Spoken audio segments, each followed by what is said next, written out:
دوستو، آج جو ویڈیو ہم آپ کے سامنے پیش کر رہے ہیں بڑی خاص ویڈیو ہے۔ اس میں ہم نے کھانا کھانے کے آداب بیان کیے ہیں، کھانا کب کھایا جائے، کیسے کھایا جائے، اور کھانے کے بعد ہمارا رویہ کیا ہونا چاہیے کہ ہماری صحت برقرار رہے۔ تو دوستو آئے ویڈیو کو شروع کرتے ہیں، اور مجھے امید ہے کہ آپ اس ویڈیو کو شروع سے آخر تک ضرور دیکھیں گے۔ دوپہر کو کھانا کھا کر کم از کم آدھ گھنٹہ اور زیادہ سے زیادہ 1 گھنٹہ آرام کرو، یا کم از کم لیٹ ہی رہو، تو کھانا خوب ہضم ہوگا اور ہاتھ پاؤں کاہلی سے محفوظ رہیں گے۔ رات کو کھانا کھا کر کم از کم 500 قدم اور زیادہ سے زیادہ 1000 قدم چہل قدمی کرنے سے نیند خوب آئے گی اور روح تازہ رہے گی۔ جس شے کو چبانے میں جتنی دقت ہوگی، اتنی تکلیف معدہ کو اس کے ہضم کرنے میں لگے گی۔ لہٰذا غذا کو ہمیشہ بوڑھوں کی طرح چباؤ اور جوانوں کی طرح ہضم کرو۔ خدا نے جن پھولوں کو زیادہ رنگ عنایت فرمایا ہے، ان میں بو اکثر کم ہوتی ہے، اور جن کو رنگ نہیں دیا ان کو اکثر خوشبو مرحمت فرمائی ہے۔ اب آپ کو اختیار ہے کہ چاہے کھانے کا مزہ لے لو، چاہے زندگی کا۔ بھوک سے زیادہ کھانا نہ کھاؤ، ورنہ صحت خراب ہو جائے گی، اور بیماری سے صحت پا کر پیٹ بھر کر کھانا ہرگز نہ کھاؤ۔ بھوک نہ لگنا بیماری کا پیش خیمہ ہے۔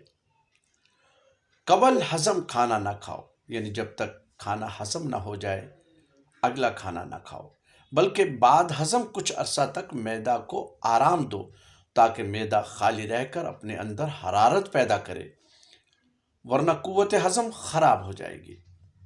تمام بیماریوں کی جڑ ہاضمہ کی خرابی اور قبض ہے۔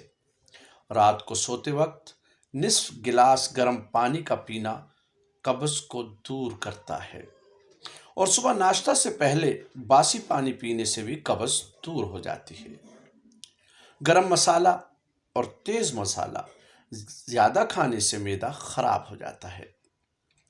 غصہ کی حالت میں کھانا کھانے سے بدہضمی کا سخت خطرہ ہے، لہٰذا جب آپ ناراض یا غصے میں ہوں تو کھانا مت کھائیں۔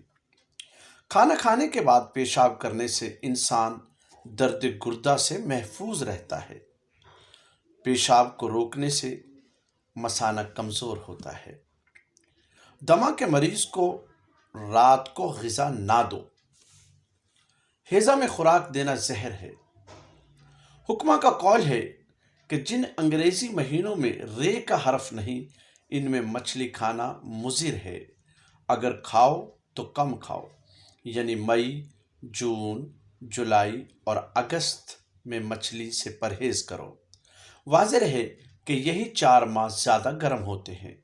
باقی سب مہینوں میں رے کا حرف آتا ہے، لہٰذا ان سب مہینوں میں مچھلی کھانا نقصان دہ نہیں۔ دوستو، مجھے امید ہے کہ ہماری آج کی ویڈیو آپ کو پسند آئی ہوگی۔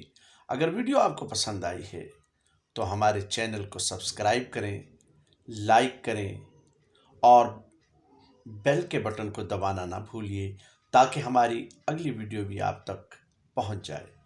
شکریہ۔